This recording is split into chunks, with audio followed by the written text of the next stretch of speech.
शुभ प्रभात छात्रों, मैं आपकी हिंदी की अध्यापिका ममता सिंह कक्षा 7वीं से पाठ 6 पृथ्वी से अग्नि तक का अध्यापन कराने जा रही हूँ। सर्वप्रथम हम देखेंगे इसको लिखा किसने है।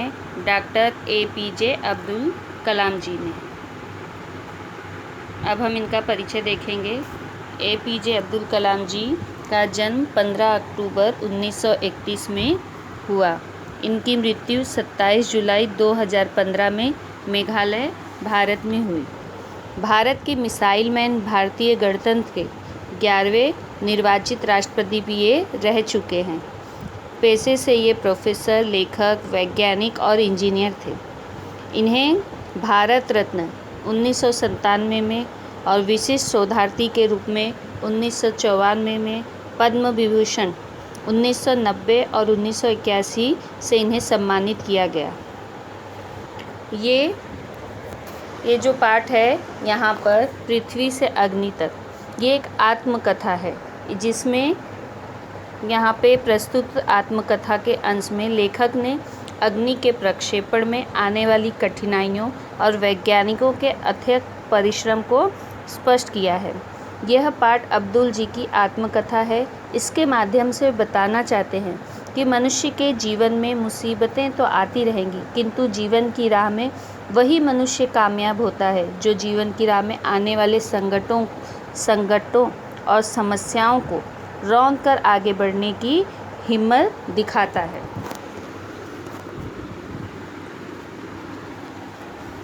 यहाँ इस पाठ में देखिए बताया गया है कि बालसोर में क्या किया गया। पहला अंतरिम परीक्षण काम पूरा होने में समय था। 1 साल की लगभग देरी थी। इसके लिए पृथ्वी का प्रक्षेपण करने के लिए यहाँ पे अब्दुल कलाम जी ने श्री हरिकोटा जो कि देखिए यहाँ पे चेन्नई में स्थित है, हरिकोटा अंतरिक्ष केंद्र में विशेष सुविधाएं स्थापित की।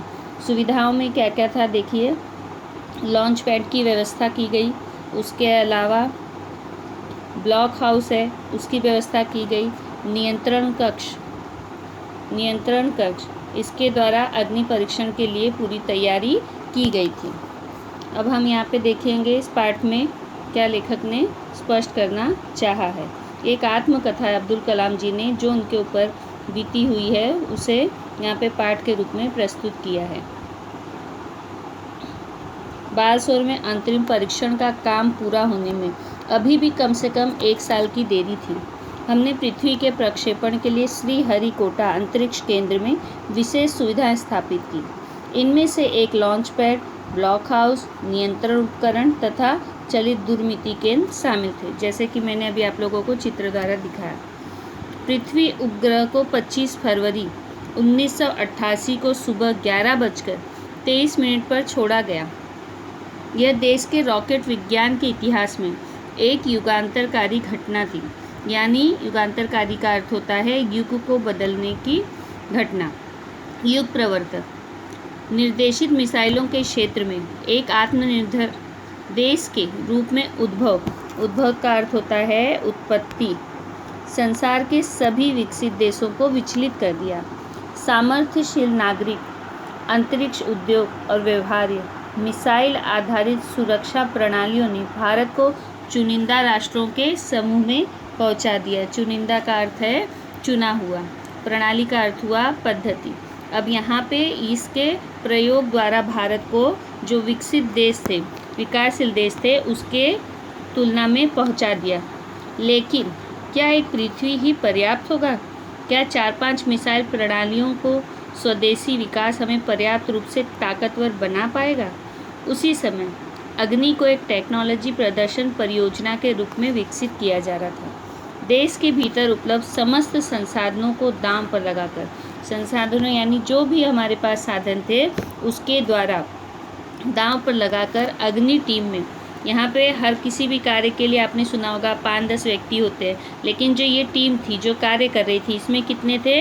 500 से अधिक वैज्ञानिक थे। और इन विशाल प्रक्षेपणों में अनेक संगठनों का नेटवर्क बनाया गया था। यहाँ पे देखिए, अग्नि का प्रक्षेपण 20 अप्रैल 1989 को निर्धारित किया गया। यह एक अभूतपूर्व अभ्यास होने जा रहा था। अंतरिक्ष प्रक्षेपण यान के विपरीत मिसाइल प्रक्षेपण में व्यापक स्तर पर सुरक्षा संबंधी खतरे शामिल थे। यहाँ पे ये भी ध्यान दिया जाता था, भले कोई मिसाइल बनाया जाए तो लेकिन उसमें सुरक्षा भी होनी चाहिए। ये नहीं कि उसके प्रयोग से किसी को हानि हो या तो उसका विनाश हो जाए या उसके द्वारा किसी को तकलीफ पहुँचे, तो उसमें जो सुरक्षा होती थी उसका भी ध्यान रखा जाता था। अंतरिक्ष प्रक्षेपण यान के विपरीत मिसाइल प्रक्षेपण में व्यापक स्तर पर सुरक्षा संबंधी खतरे शामिल होते हैं। प्रक्षेपण की पूर्व तैयारी की सारी गतिविधियां और तब कार्यक्रम के अनुसार पूरी हो गई थी, यानी उसके छोड़ने से पहले तैयारी पूरी हो गई थी। लेकिन जैसे ही छोड़ने का समय आया गया तो उस समय क्या बताया, जिस समय हम T14 सेकंड पर थे, कंप्यूटर ने संकेत किया कि उपकरणों में से कोई एक उपकरण ठीक से काम नहीं कर रहा है, इसमें सुधार की आवश्यकता है। इसीलिए इस बीच निचली रेंज केंद्र ने होल्ड यानी रुकने के लिए कहा। ज़रूरत पड़ गई, हमें प्रक्षेपण स्थगित यानी जो दिन तारीख समय तय किया गया था, होल्ड दिखाने के कारण क्या करना पड़ा, हमें रुकना पड़ा। कई बार जो कार्य हम करने जाते हैं, अगर उस कार्य में बाधा आ जाए, संकट आ जाए, तो कार्य करने के पीछे जो हमारा आत्मविश्वास, हौसला होता है वो थोड़ा कमज़ोर पड़ने लगता है। यहाँ भी इन वैज्ञानिकों की वही स्थिति हुई, जब उनके बार बार प्रक्षेपण को स्थगित करना पड़ रहा था, उसमें कोई समस्या आ रही थी, तो वो थोड़ा निराश हो गए। तो यहाँ पे जो अब्दुल कलाम जी थे, उन्हें हिम्मत और हौसला देते हुए उनसे कहते हैं, मैं अपनी टीम के सदस्यों से यहाँ पे देखिए मिलने गया जो सदमे और शौक की हालत में थे। मैंने LLV-3 के अपने अनुभव को उनके साथ बांटा। मेरा प्रक्षेपण तो गिरकर समुद्र में खो गया था, लेकिन उनकी वापसी सफलता के साथ हुई। आपकी मिसाइल अभी तक आपके सामने है। वास्तव में आपने कुछ भी ऐसा नहीं खोया है जिसे 1-2 हफ्तों के काम से सुधारा ना जा सके। इस विवरण ने उन्हें जड़ता की हालत से झकझोर कर बाहर निकाल दिया और सारी की सारी टीम उप प्रणालियों की जांच और उन्हें ठीक करने के काम में जुट गई।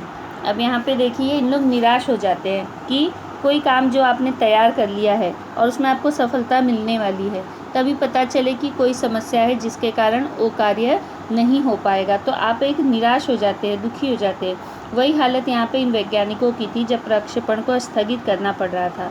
तो यहाँ पे अब्दुल कलाम जी ने उनका हिम्मत, विश्वास, हौसला बढ़ाते हुए उन्हें समझाया कि मेरा प्रक्षेपण जो था, मैंने तो उम्मीद ही खो दी थी, लेकिन वो लौटा और सफलता के साथ लौटा। इसके लिए आप लोग निराश मत होइए, आपका तो प्रक्षेपण जो है आपके सामने है और आपको सफलता अवश्य मिलेगी। अगले 10 दिन तक दिन रात चले विस्तृत विश्लेषण के बाद हमारे वैज्ञानिकों ने मिसाइल को 1 मई 1989 को प्रक्षेपण के लिए तैयार कर दिया। लेकिन अब यहाँ फिर से दूसरी समस्या आ गई है। स्वचालित कंप्यूटर जांच अवधि के दौरान T10 सेकंड पर एक होल्ड का संकेत दिखाई पड़ा। प्रक्षेपण फिर एक बार स्थगित करना पड़ा। ये दूसरी बार हुआ। रॉकेट विज्ञान के क्षेत्र में इस तरह की चीज़ें बहुत आम हैं और अक्सर अन्य देशों में, ये नहीं कि हमारे भारत देश में ऐसी समस्या उपलब्ध हुई या उत्पन्न हुई। कहने का अर्थ है कि ये जो कार्य है करते समय अन्य देशों को भी इसी मुसीबतों और संकटों का सामना करना पड़ता है। मैंने DRDL RCI परिवार के 2000 से अधिक सदस्यों से संबोधित किया है। कहने का मतलब है, ये रिसर्च सेंटर जो संशोधन केंद्र होते हैं, बता रहे हैं ये दोनों केंद्रों को मैंने वहाँ के जो वैज्ञानिक है उनको संबोधित किया है, उन्हें इसके बारे में बताया है। बहुत मुश्किल से कभी किसी प्रयोगशाला या R&D संस्थान को देश में पहली बार अग्नि जैसी प्रणाली विकसित करने का अवसर मिलता है। ये उनको समझा रहे हैं कि बहुत कम लोगों को ये अवसर, ये सुनहरा मौका मिलता है। स्वाभाविक रूप से बड़े अवसर अपने साथ बराबर की चुनौतियां लाता है। अगर आपको अधिक सफलता किसी कार्य में चाहिए तो उतनी ही चुनौतियों का, समस्याओं का भी आपको सामना करना पड़ेगा, तभी आपको अपने कार्य में सफलता मिल सकेगी। समस्याओं को हमें हराने का मौका नहीं देना चाहिए। समस्या से हमें नहीं हारना है, हमें समस्याओं को हराकर जीतना है। देश को हमसे सफलता से कम कुछ पाने का अधिकार नहीं है। देश को भी हमसे सफलता पाने का ही अधिकार है। आइए सफलता को लक्ष्य बनाएं।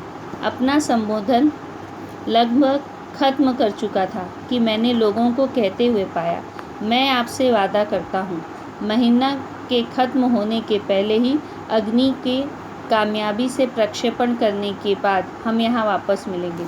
जैसे ही अब्दुल कलाम जी ने लोगों में जो वैज्ञानिक थे उनको संबोधित किया, उन्हें हिम्मत दिखाने का आश्वासन दिया, उनमें हौसला और विश्वास को जगाया, तो उन लोगों ने भी यहाँ पे अब्दुल कलाम जी को आश्वासन दिया कि हम भी महीना ये पूरा होते होते हम भी आपको इस कार्य में सफलता लाकर दिखाएंगे। यह किसी आश्चर्य से कम नहीं था कि कैसे सैकड़ों कर्मचारियों ने लगातार काम करके प्रणाली की तैयारी का काम स्वीकार्यता परीक्षणों सहित केवल 10 दिनों में पूरा कर डाला। अब यहाँ कह रहे हैं कि इन लोगों ने मिलकर एक साथ कार्य को 10 दिन के अंदर ही पूरा कर डाला। लेकिन बाधाएं पैदा करने की बारी अब किसकी थी? मौसम की। एक चक्रवात का खतरा मंडरा रहा था। सभी कार्य केंद्र उपग्रह संचार के जरिए आपस में जुड़े हुए थे। मौसम संबंधी आंकड़े रुक रुक कर आने लगे और 10 मिनट के अंतराल में उनकी बाढ़ सी आ गई। चक्रवात यानी हवा जो है वो तेज़ गति से बह रही थी। अब यहाँ पे मौसम संबंधी जो समस्या थी उसका निर्माण हुआ, जिसके कारण भी इसमें प्रक्षेपण के बाधा आने लगी। अंततः प्रक्षेपण 22 मई 1989 के रोज निर्धारित किया गया। यह पूर्णिमा की रात थी। ज्वार के कारण लहरें किनारों से टकराकर और अधिक शोर मचा रही थी। क्या हम अग्नि के प्रक्षेपण में कल सफल होंगे? यह सवाल हमारे दिमागों में सबसे ऊपर था, लेकिन हम में से कोई भी उस सुंदर रात के जादू को खंडित करना नहीं चाहता था। एक लंबी खामोशी तोड़ते हुए आखिरकार रक्षा मंत्री महोदय ने मुझसे पूछा, कलाम, कल तुम अग्नि की कामयाबी का जश्न मनाने के लिए मुझसे क्या उपहार चाहोगे? यहाँ रक्षा मंत्री जो महोदय थे उन्होंने किससे पूछा? अब्दुल कलाम जी से। उनको पता था कि कल ये अग्नि प्रक्षेपण जो है वो उसका इन्हें सफलता मिल जाएगी, तो उन्होंने कहा कि इस कार्य की सफलता के लिए आपको उपहार स्वरूप, गिफ्ट स्वरूप आपको क्या चाहिए? यह एक बहुत मामूली सा सवाल था, लेकिन मैं तत्काल इसका कोई भी जवाब नहीं सोच पाया। कई बार होता है ना कि अचानक से अगर आपको कोई पूछ ले कि आपको आपकी मनचाही वस्तु क्या चाहिए, तो आप कंफ्यूज हो जाते हो, सोच नहीं पाते हो कि आप किस चीज़ को मांगो, कौन सी चीज़ है मुझे और खुशी दे सकती थी। और तब मुझे जवाब मिल गया।